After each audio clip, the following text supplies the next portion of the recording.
మొన్నే మీరు చూస్తే 2,08,000 మంది రైతులకి 310 కోట్ల రూపాయలు ఇన్పుట్ సబ్సిడీ ఇచ్చాం.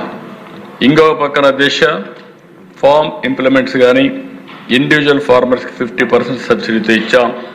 25,187 మంది ఫార్మర్స్కి దగ్గర 60,50,00,000 రూపాయలు మనం ఈ ఫార్మ్ మెకనైజేషన్ కింద మనం ఆర్థిక సహాయం చేశాం. డ్రిప్ ఇరిగేషన్ అధ్యక్ష it is a game changer. 1,45,000 మంది ఫార్మర్స్కి 1,45,000 హెక్టార్లకి 1,34,000 మంది ఫార్మర్స్కి ఇచ్చాం.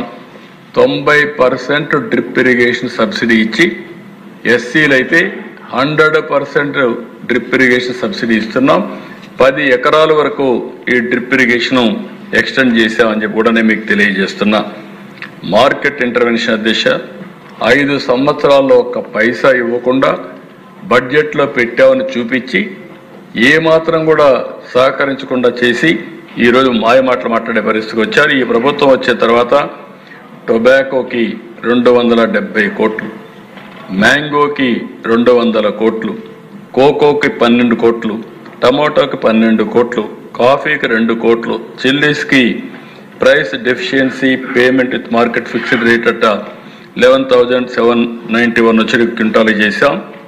ఆనియన్కి అయితే దిశ బాగా ఇబ్బందుల్లో ఉన్నారంటే మామూలుగా వరదలు వచ్చినప్పుడు కూడా ఇచ్చే నష్ట సహాయం కంటే ఎక్కువ ఇచ్చి ప్రతి హెక్టార్కి 50,000 రూపాయలు ఆర్థిక సహాయం చేసిన ఏకైక ప్రభుత్వం ఎన్డీఏ ప్రభుత్వం. 50,000 ఇచ్చాం ఆ దేశ 100%. ఎందుకంటే అవన్నీ కూడా క్లియర్ చేశాం. ఒక కమిట్మెంట్, ఏ వ్యక్తి కూడా ఏ రైతు కూడా నష్టపోకూడదు, నష్టపోకుండా చూడవలసిన బాధ్యత ఈ ప్రభుత్వం ఉందనే ఉద్దేశంతో ఇచ్చాం.